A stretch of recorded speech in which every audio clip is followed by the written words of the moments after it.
Neste vídeo, de uma forma breve, eu gostaria de tratar dos princípios da eleição divina e da responsabilidade humana. A soberania de Deus na eleição e a responsabilidade humana são sempre apresentadas de forma equilibrada nas Escrituras. Isto é imensamente significativo e deve condicionar a nossa atitude e abordagem deste tema. No início, ela nos ensina que ambos os aspectos da verdade precisam ser mantidos em igual medida. São verdades complementares e não contraditórias.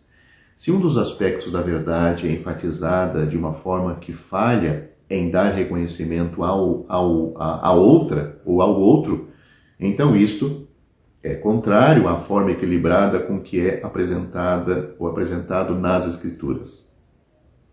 A ocorrência de ambos os aspectos do assunto na mesma passagem e até mesmo no mesmo versículo deve ser observado com atenção.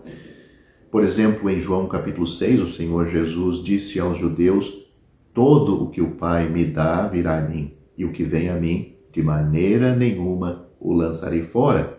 Ninguém pode vir a mim se o Pai que me enviou o não trouxer. E eu o ressuscitarei no último dia. Está escrito nos profetas, e serão todos ensinados por Deus. Portanto, todo aquele que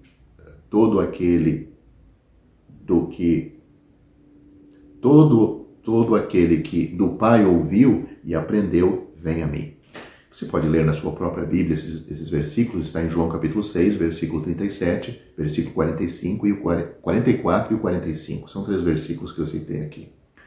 Pedro, no dia de Pentecostes, diz aos judeus que o Senhor Jesus vos foi entregue pelo determinado conselho e presciência de Deus, prendestes, crucificastes e matastes pelas mãos de injustos. Atos capítulo 2, versículo 23. Paulo, escrevendo aos Tessalonicenses, ele disse: mas devemos sempre dar graças a Deus por vós, irmãos amados do Senhor, por vos ter Deus elegido desde o princípio para a salvação, em santificação do Espírito e fé da verdade, para o que pelo nosso Evangelho vos chamou, para alcançardes a glória de nosso Senhor Jesus Cristo. 2 Tessalonicenses capítulo 2, versículos 13 e 14. Pedro descreve aos crentes dispersos de sua época, ou Pedro escreve aos crentes dispersos de sua época, dizendo: eleitos segundo a presciência de Deus Pai, em santificação do Espírito, para a obediência e aspersão do sangue de Jesus Cristo. 1 Pedro capítulo 1, versículo 2. A importância de uma atitude correta em relação à responsabilidade individual e sua relação com a recompensa e responsabilidade no reino futuro foi enfatizado pelo nosso Senhor Jesus em 2 parábolas. Portanto, até aqui nós vemos versículos paralelos em que vemos a eleição de Deus e a responsabilidade humana no assunto da salvação.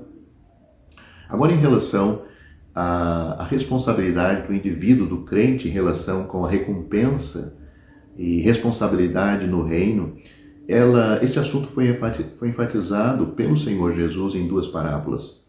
Elas são conhecidas como a parábola dos talentos, em Mateus capítulo 25, do versículo 14 ao 30, e a parábola das minas, em Lucas capítulo 19, do versículo 11 ao 27.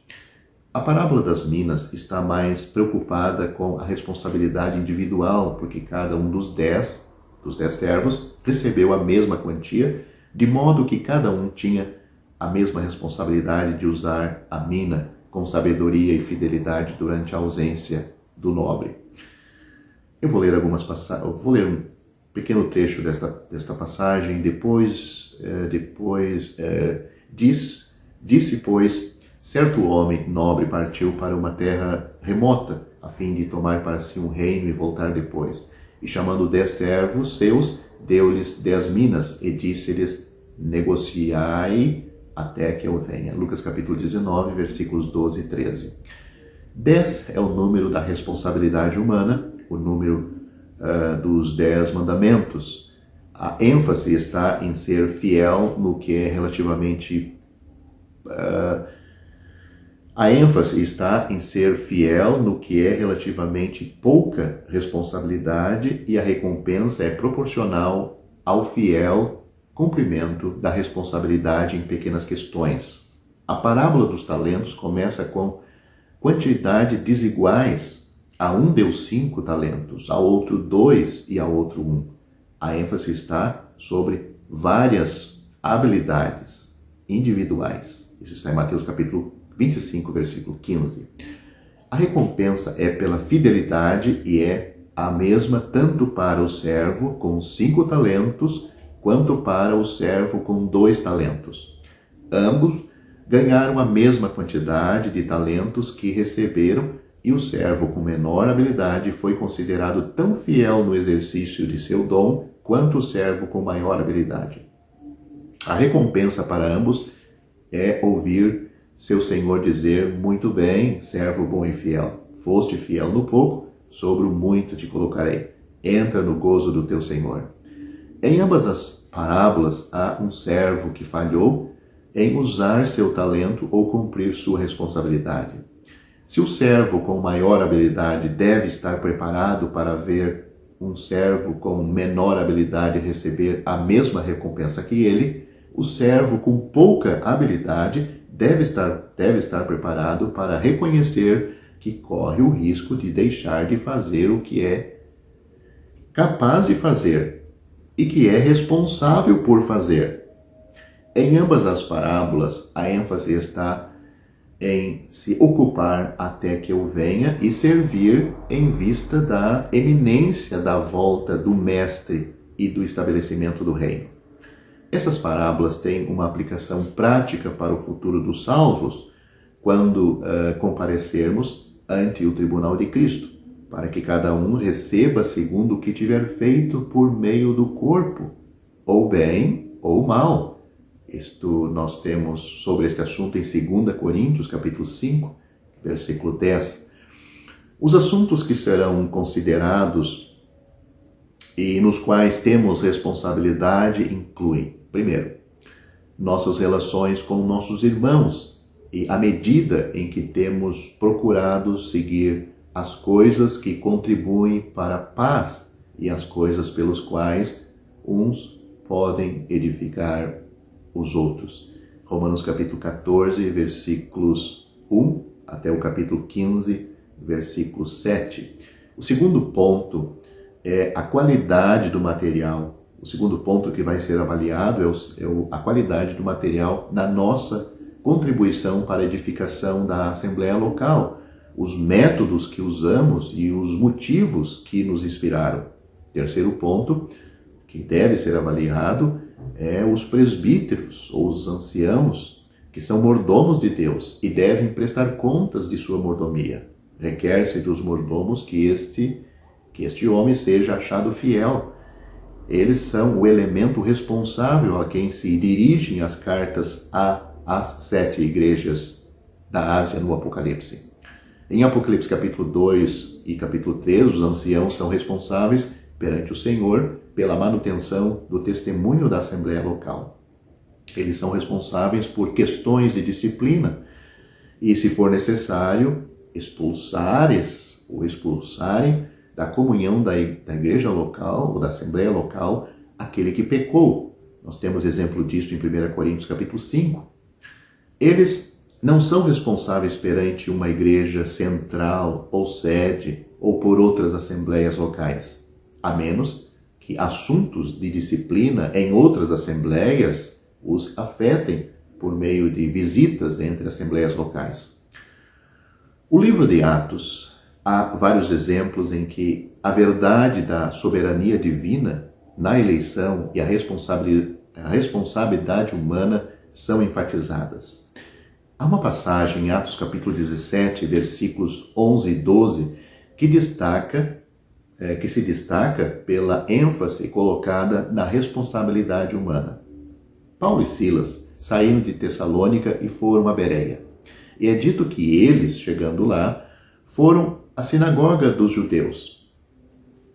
E lemos que os de Bereia foram mais nobres do que os que estavam em Tessalônica, porque de bom grado receberam a palavra, examinando cada dia nas Escrituras se estas coisas eram assim.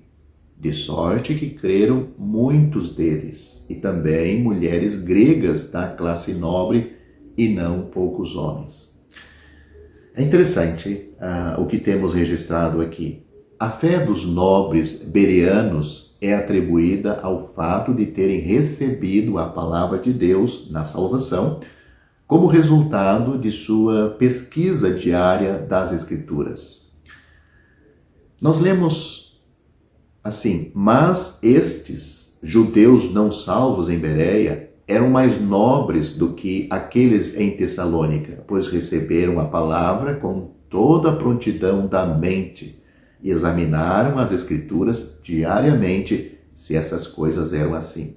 Portanto, muitos deles creram, também mulheres honradas, que eram gregas, e não poucos homens. Eu citei o versículo de uma maneira, de uma tradução um pouco diferente da que eu citei primeiro. Estes são dois versículos notáveis, mostrando que a maior nobreza dos bereanos em pesquisar diariamente as Escrituras os levaram a crer nessas Escrituras e no Deus destas Escrituras, e creram para a salvação de suas almas, perdão dos seus pecados, reconciliação com Deus. Esta é a força da palavra de sorte, ou portanto, ou por isso muitos deles creram. Podemos comparar isso com os judeus que foram exortados pelo Senhor Jesus a examinar as Escrituras, mas que não vieram a Ele para terem vida. João capítulo 5, versículos 39 e 40. Esses judeus lá foram bem diferentes dos bereanos. Eles não examinaram as Escrituras como convinha, não foram a Cristo, não creram nele. Os bereanos, sim. Um aspecto final da verdade, da responsabilidade humana, onde há, às vezes, diferenças de opinião e questões da vontade humana, precisamos evitar o extremo que torna a salvação exclusivamente dependente da obra de Deus, à parte da vontade humana.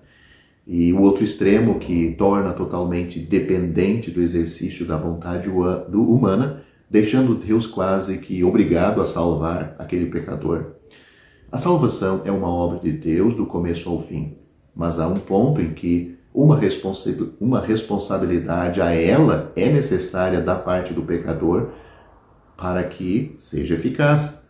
Isso envolve uma responsabilidade voluntária. É neste ponto que a soberania divina na eleição e a responsabilidade humana são reunidas.